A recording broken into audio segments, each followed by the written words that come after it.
What's up, everybody? It's another day. I had to go back to work for my midnights, and I'm off again. Actually got some decent weather today. It's supposed to rain all freaking week, but I'm out here again.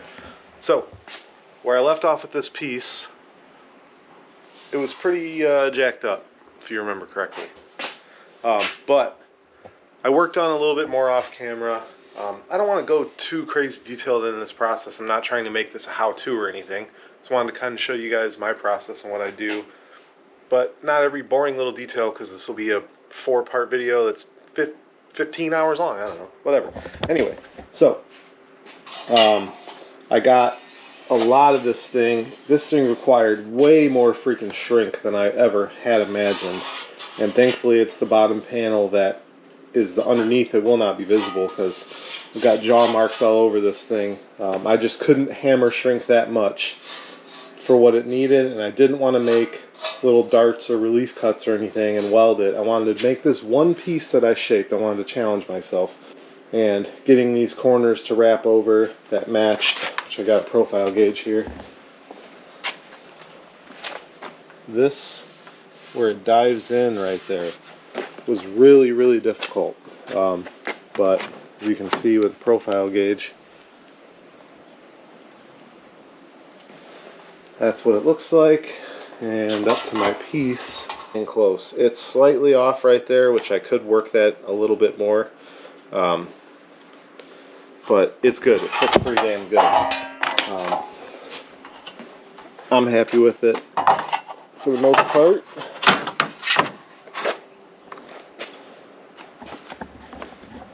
This is flared out a bit from cutting it. I actually trimmed the bottom because it was too long. When you have too much material on the bottom, it can kind of hold you back, because if you're trying to shrink or stretch, you have 2 extra inches of material, it's going to hold the whole piece because you're trying to bunch up that much more metal. Does that really make sense? So if you can cut off, you don't want to go overboard because you need to leave it a little bit extra just in case, but if you can cut off an inch even, it makes a huge difference in how much a thing will move, because it's just that much less material holding you back. So I made a rough cut line, about a 1/2 inch or so off of, I think, where it's going to end up. And then it's going to cut around the Honda badge here. Not really ideal, but otherwise the thing would have to stop right there. And I just kind of wanted it to roll over the edge. But she's pretty good. It needs some little bit of fine tuning on a dolly. But, I mean, she's fitting tight against the lid. Pretty good up here. Like I said, this piece doesn't have to be exactly perfect, because as long as it sits flush on the trunk, we're good to go. The top panels will be just fine. It'll be perfect. I'm going to fine tune this a little more on a hammer and dolly, maybe a little bit of light English wheel work. You guys will see more of that in the video too if you're interested in that. But I'm going to do that. Mark my holes on the lid, punch them, drill them out, and then I'll show you what I'm going to do for mounting for this piece. Go fucking crazy. 10 ranks full of crystal chandelier.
Alright guys, this piece is essentially done.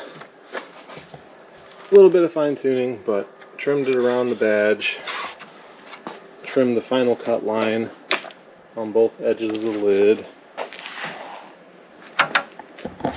I'm pretty happy with it. Like I said, this piece will not be visible. It doesn't have to be exactly perfect finish-wise, so I'm not going to go too much farther with planishing it out. It's pretty good. It's smooth enough for me. I'll take it. If I go overboard on planishing, I might stretch and move some things, and it's really not necessary. So now I'm going to flip the trunk lid up, center punch through the holes, and then I'm going to go about welding on the base plates that are going to be threaded that will get bolted from underneath to actually suck that piece down and hold it down.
Alright, I've got my plate on there. This is like, shit, I don't even remember how thick it is. It's pretty thick stuff.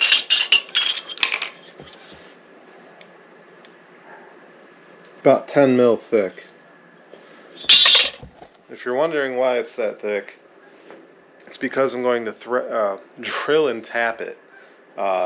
So it'll be a nice secure mount to the trunk lid, and I just think that's better overall. I don't want to put like riv nuts or something that's going to be flimsy or possibly pull the threads out. I want this to be solid, and if something ever does happen to the threads, there's plenty of meat for me to go ahead and just drill a little bigger, retap it again if I needed to, which shouldn't ever be an issue. And this is going to be difficult because we got some pretty thin material here welding to thick material. If you've ever welded, you know that's pretty difficult to do without burning, you know, the base material on the bottom. But it's going to be fine. I got this. I think. I haven't welded aluminum in a while. But we're going to do it. It's going to happen. So I'm going to go ahead and do that. I'm going to drill and tap the holes afterward just so it doesn't move on me. But let's go ahead and weld this thing. Always sharpen your tungsten before you start.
Alright, got these welded on, threaded, and bolted to the lid.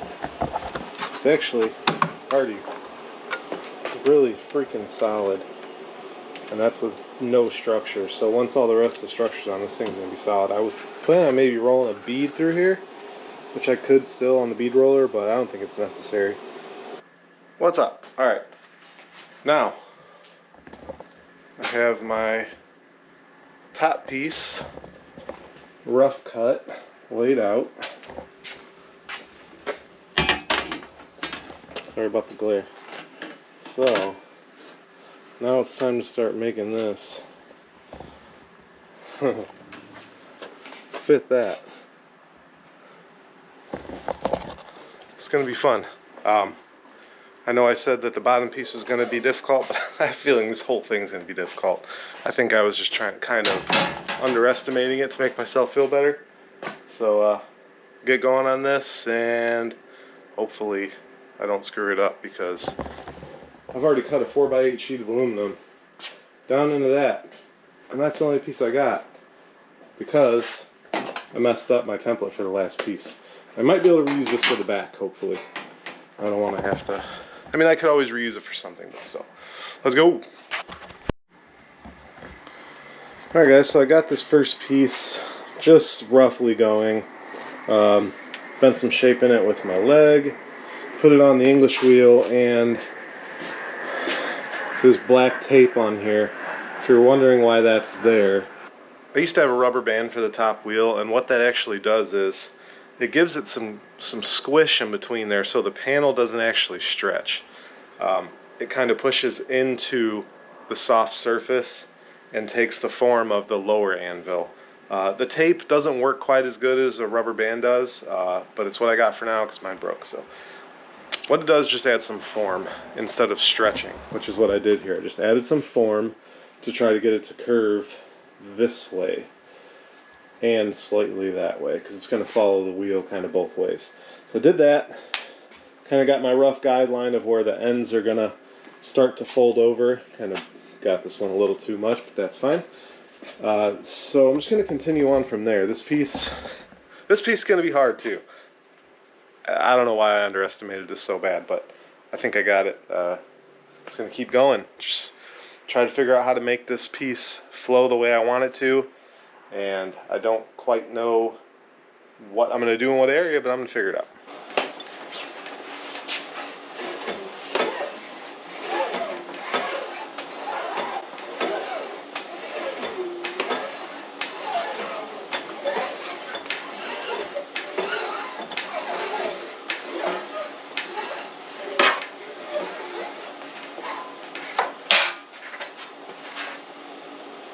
Alright guys, so I've been continually rolling this thing the same way I had it, and if you noticed the panel's upside down, that is because this is a reverse curve.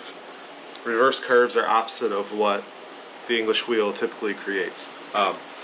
And I know it's kind of looked down upon to do reverse curves this way for whatever reason. I'm no professional, I don't really care, it works for me. I've done it before. The only downside is it leaves some wheel marks. But since I'm just basically forming with the soft top wheel, they're not bad. I can planish them out. It's not a big deal.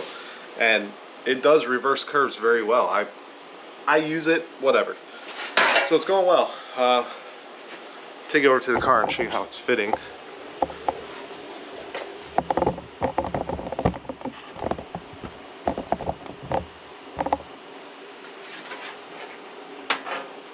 It's curled up like this because of the form I put in it.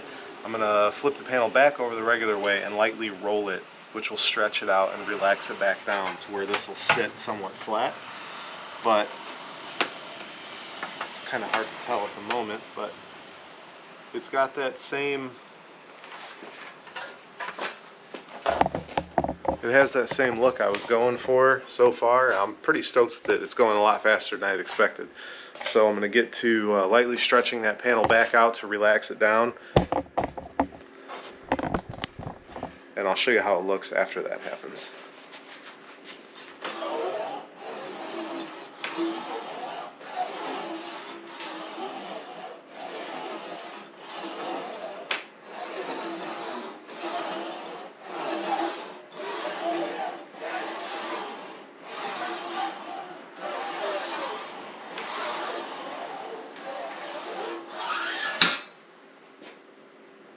So as you can see there, I have the tape back off the top wheel and doing some very light pressure with my most shallow bottom anvil. And it relaxed that curve out. If you remember when I put it on the trunk, it was curled up like this. Now it's a lot more flat because I stretched all this back out and it allowed it to relax down. I might have to add a little bit more back into the reverse curve above where I stretched, but we'll see.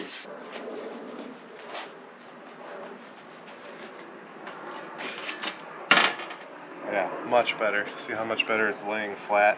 Could even still use a little more.